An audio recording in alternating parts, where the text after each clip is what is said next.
have you seen, like, being around on Prospect, you're one of the originals. Well, it still is. We was sitting, my mother on Paul Place had a picture frame window, one of these big window twice the size of the doorway, and the bishop and the chaplain had a fighting through a garbage pail in our front window. We thought we was going to die. Yeah. And the next day the guys came back and put my mother window in. Yes, that's So community. you know, it was community then, and you got to give in order to get. It's enough out here for everybody. So how do you stay afloat, now that you're transitioning to not being an owner? How do you stay afloat I'm mentally? getting ready to work for my sister, Nice. so I don't have to pay income tax. I don't have to pay anything, no workman's comp, no fire department, Yes. and I'm going to get an income from her that used to work at my daycare, and I made her. Yes, I have to say, made her go into education. Okay. So she left the Board of Ed with her field of special ed. So You you got to give in order to get. so you planted a seed. I planted it. I'm blessed. Really don't have any mental disabilities or handicaps. I still could get around. I'm seeing kids that I had in my daycare have children and send their children to me. So they entrusted me with their bundles of joy. Yes. That's woof. Made me cry. One day, you know what I say?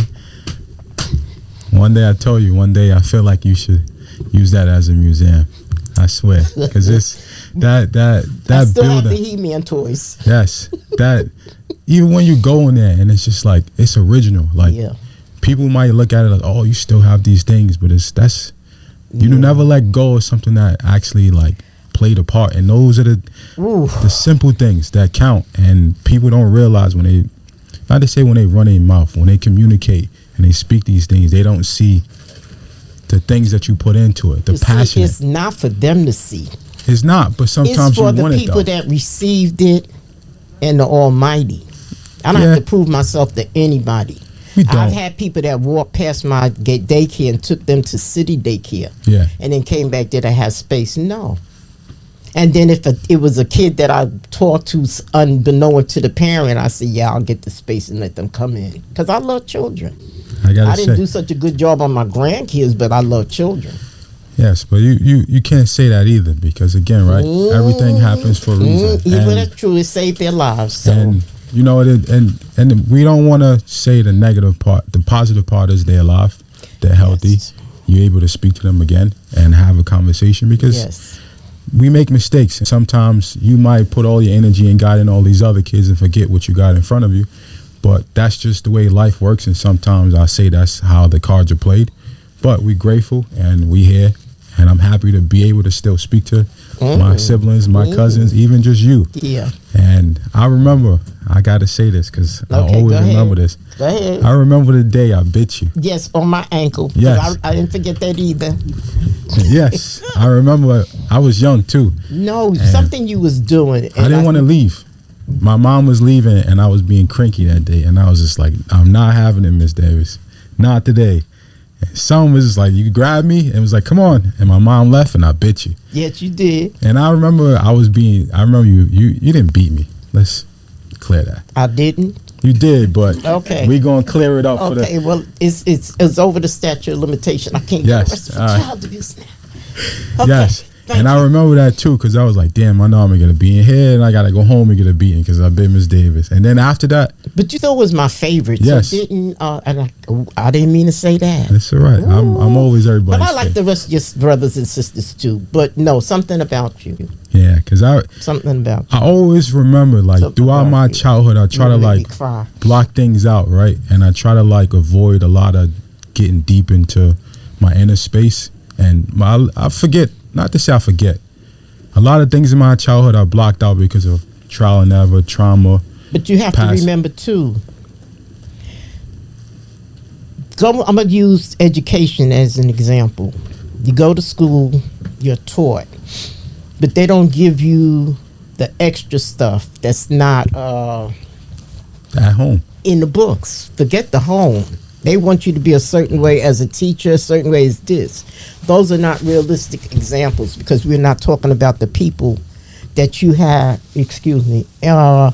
that you have in front of you. Yeah, but you was also being able to relate though. Because I love children. But it's not about loving children. It's a difference. Yes, it is. Because people could deal with children, but do they genuinely love them, and do they take them out of one category and let everybody be their own individual? Yes. That's the key. But it started at home though, and you created a home for millions my of mother kids. was strict as crap. Yeah, but imagine the things that you went through and me growing up as a kid. I was 8.5 months pregnant with my daughter, who I married her father and had 3 more children behind my daughter. My mother didn't know I was pregnant. Yeah. Until I gave birth. And it started at home. I had to hide it. I had to hide it, and I cooked and cleaned and did it. I could not feel sick. Morning sickness, what was that? A Jamaican family and you pregnant with, and you wasn't married? Didn't miss a day of school. Did not. I had to shovel snow the whole bit. What? So whatever was instilled in me, I passed it on, and that's all about each one teach one. And knowledge is power. That's what I'm talking about, and it's enough out here for everybody. Everybody talking about, the ladies open up a daycare. Okay, well, this is where you go, Department of Health, go through and people say, oh, no, you giving out information. It was so many kids in the neighborhood. Everybody had their own capacity. Everybody got kids. So yeah, it was nice, and it was different times now. Now we got the other folks in the neighborhood. So I'll say this, right?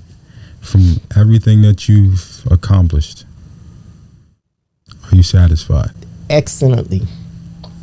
Without a doubt, I have no regrets. Even the parents that called the Department of Health on me and never had me closed down. Even my brother that broke out my windows the day before graduation. Yes. And you still decided to had graduation. Because the parents I had back then, and you still decided to do it. They came and had the windows put in the night. I'll never forget it as long as I live. Yes. I tell you, Ms. Davis. It's community, because whether I got along with people's parents or even the people that brought their children to my daycare, the kids could never say they was ill-treated. No. Could not. I had one boy went up in my bedroom. That's why I had to put a lock on my bedroom door. Was underneath my bed. We was looking for him. He didn't want to go home because we was frying chicken, and he wanted to eat. And we used to feed the parents coming in. And you used to have snacks. Oh, I tell you. If there was a snack house, you had snacks all over. You got to give in order to get. And I thank God every day for what I put in, and what even. I don't want to cry. I've done a good job because I'm still in touch with the kids that I raised. But remember, you told me earlier today, good as could be improvement. You did a great job. It's a sign of what you told me earlier. So I did what I love. Wanted to be a pediatrician, but just couldn't get through sticking somebody. I'm never going to be in a knife fight. Nothing with a weapon. Can't do that. But I like children. And then I got some kids that came through the daycare that's doing very well in life. So that's what I planted, grew, and expanded.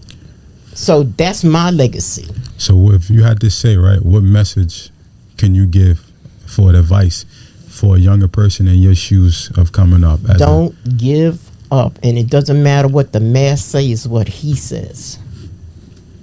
And you got to believe, and I don't go to church. But I know you do right. Right do come back to you. And if it doesn't come back, it comes back to your kids. Passed on a generation. I'm telling you, and your family members. So you got to watch what you put out there. That's you big. You give love, you get love. And some people, and another thing, some people don't know how to give love. But how do you though? Coming from where you come from, you could come from a different background, but you don't stay stagnant in that position of not knowing love. Yeah, but you got to think of it this way too. When you say love could be a broad of things, and you caring, sharing, spreading. How could it be that when some people have that mentality where it is crabs in a barrel, rather than you seeing what you liked or what you didn't like and you learn from your mother's mistakes? But that was her battle and not mine to pick up. So that's everybody got their own journey they got to go through. Yeah, but you got some people, they do. Some people pass are weak, on some people are strong. I cried many a nights, many a days. As every parent came in, I says, I'm going to be able to pay my light bill. I'm going to be able to do this. I'm going to pay my mortgage. I'm going to do that. A lot of people that didn't like me, but they knew I wasn't going to harm their children. It was a safe haven. Yes. Look at the 9/11, how many children I had at the daycare till the next day because the parents couldn't come home from work. Not only that, but how many kids you done gave jobs to? That too. I forgot about summer youth and the summer food youth. How many times I done came to you in the summertime saying, Davis, I'm going to pick you for summer youth. Come on, baby. Yeah, well, at least I knew you were safe. I could have been somewhere else running around doing... somewhere else being ill-treated because a lot of summer youth sponsors, work sites wasn't righteous. Yes. See, I believe in you don't do anything anybody else you don't want done to you. And if you don't like it, I'm not going to like it. Yes. And I got to stay with it. Did it make me rich? No. But it gave me joy to see that the fruits of my labor has manifested into something I could be proud of. Yes. If you had to look back, would you give it up? No, I just would have saved more money and stopped letting people attend the daycare for free. But other than that, I can't say that because I'm not. You still would have probably. Yeah. I sure would have. Sure would have. You used to take us to the park. I remember the days you used to just, come on, let's go. Let's go. 10 of us in a van and we all driving. Let's go. But y'all didn't know I didn't have a driver's license at the time I was driving y'all. Yo. I can say I'm clearing my soul, Lord. Let me see your license. No, let me see. Listen. The stuff we did. But that was the times back then. And it wasn't out of the ordinary. No, like it wasn't. I just wanted to show the kids another way of life, and I never took y'all any place in our neighborhood. We always went to the white side of the world, so you can see how other people live, how their movie theaters are set up, and how other people act. Were they right or wrong? No, but I wanted to expose all the things we wasn't going to get in our neighborhood. I remember them trips you used to take us in that big. What was the truck you had? What was in there? I forgot. I think it was a Chevy, right? A Chevy. I forgot what it was, but it was a Chevrolet. Yeah. You was riding that one till the wheels fell off. It did. How many years you had that one? I remember. At least 10 years. Had 355,000 miles. On, when Davis. I took it to my mechanic, he said, "Don, could you let it die?" 300 and how much? 355,000 miles on it. How many years is that? Wasn't even years. It was just the part that every weekend I tried to go out the neighborhood to show y'all a better way of life. Yes. And that's it. And my exposure paid off. I'm glad. I'm satisfied with what I did. The only thing is I should have saved more money, but then I coulda, woulda, shoulda, and it's okay. But would I do it over again? Yes. Yeah. I would. But you would be smarter this time. Yes, I would be. Financial-wise. A financial planner. Yes. That's good. And that's what we don't do. And that's what we need to learn. Very much so. It's deeper than that when we look at the aspects of just a dollar. Because even me, like, I work a lot. And when I put the aspects of working for somebody else and you break down the numbers, it might look good on paper, but when you look at the hours monthly, it's like minimum wage. Yes, it is. And you get into this world of chasing somebody else's dream to build yourself to this point. But that's a part of humanity. Yes. And when we get there, there's no right way or wrong way of living. It's what's going to work for you. And only you could figure that out. I can advise you, suggest, but I'm not walking in your shoes. And then I wouldn't be making judgment calls, and we are not supposed to judge. We're supposed to assist and help, and that's till I die. Till I die. Till I die. Till I die. Till I die. I'm collecting clothes from people that I shouldn't be to give to people to take and do what they're doing with it. So you just got to live your dream. And what's your passion? Yes. My passion is not even my passion. I just want to say I appreciate you, Ms. Davis. I love you. You know, Kawaun. And they always said you was my favorite. Yes. Yes, yes, you were. Yes. I can say it now. Like, this is me giving you your flowers. If it hasn't been done, I want to give it to you for today. But you really, it's an honor. And I don't want to cry. for you to even think of me to do this. Just look at what you've poured into the community. Know, you've done a good job, and I'm proud of the man you became and the father. Yeah. Despite the obstacle, you're still a good guy. Trying, that's all we could do. You know, one for the home team. Yes, one for the home team. Because there's so many people that walked away. And you didn't, because whatever you put out, you will get back. You might not see it, but it'll pass on to your son. Yeah. Okay. And that goes into my next question too, right? Mm-hmm. With your kids, right? You poured so much into the outside world, right? What about what is looking at pouring into the in home, the at home, the safety space? Okay. Because you got kids as well, and I don't know if you might feel like you've neglected them then or now, but what is it like from how you treated the world to in your home? I was stricter on my kids because I felt that they saw what I was pouring out. They should have picked up on it, but everybody has free will. Yes. So I have to accept everything that they did because they're still mine. You know, I got a son that did 14 years for manslaughter and turned around his son, my first grandson, got hit with 22. But the only thing good came out of that, he's alive. Yes. He gave his life the good. Not that he gave it a go. He turned it around. He's involved with different programs.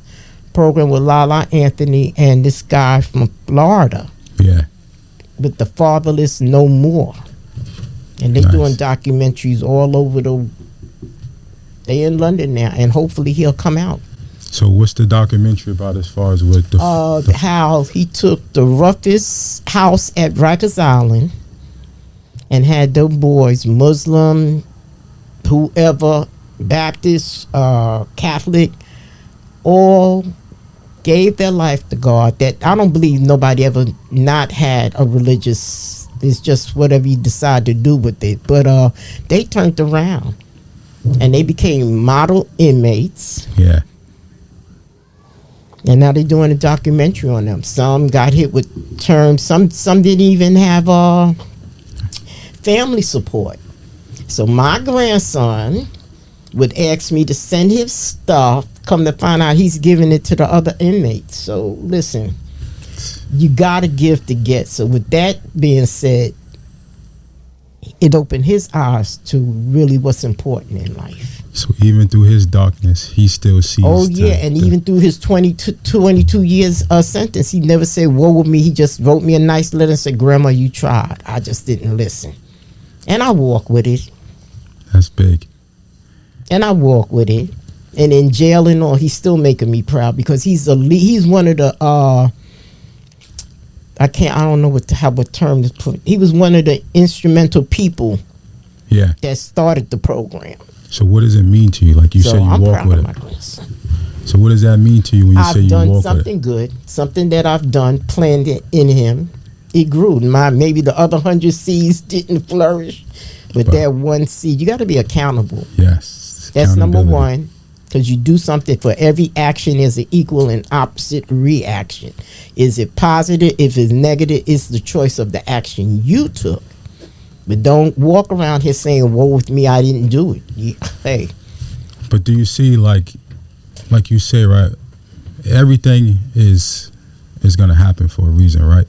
And whatever space that you in, whether it's jail, negative, positive, good, you always look at it on the bright side of saying, in this space of trial and error, me going through this fire, I'm able to learn. And I'm still alive to learn. And still able to be optimistic. And give and still pouring, even when you're around, like they call us, animals. Yeah, exactly. You're still able to give that love and flourish to your people, to your peers, and like you say, right, you could have did better, but you did great. Yeah, I did it. Listen, I for what I went through, that I'm not going to discuss, what I've survived, what I've seen happen to people in the neighborhood, I did a very good job.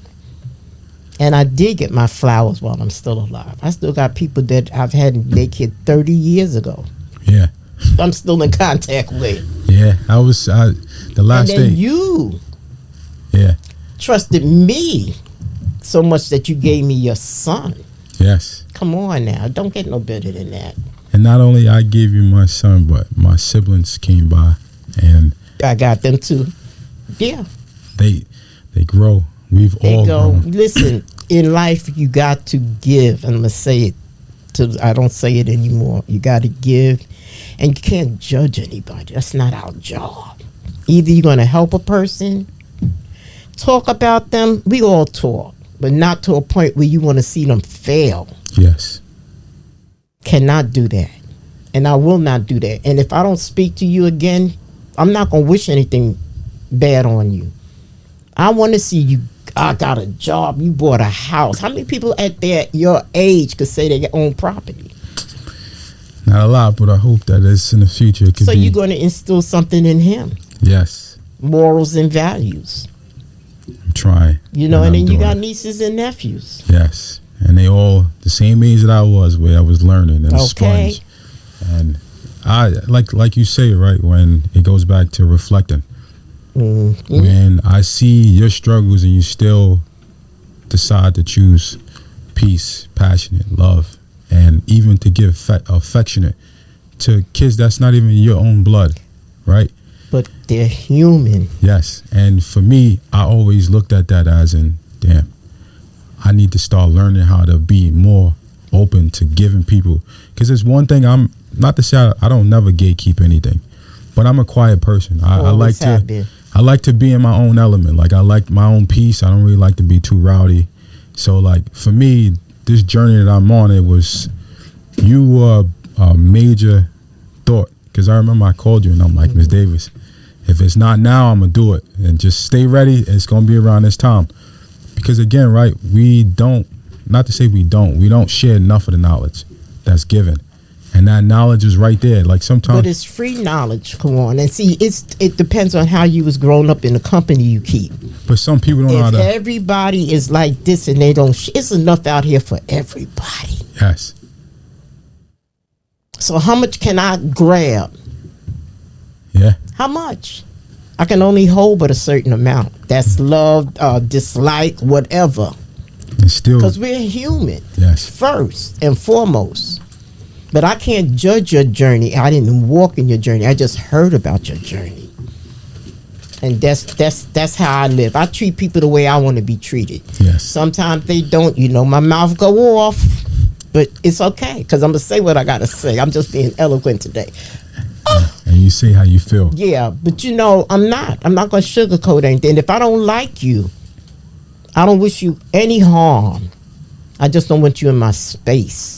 And for me not to like you, something with your movement, your body, something can turn me off. And then I'll sit there and observe you for a minute. And then I'll say, this is a misguided youth, a misguided adult. And then we'll turn around and somewhere along we'll reconnect, and it's different than how I first perceived you.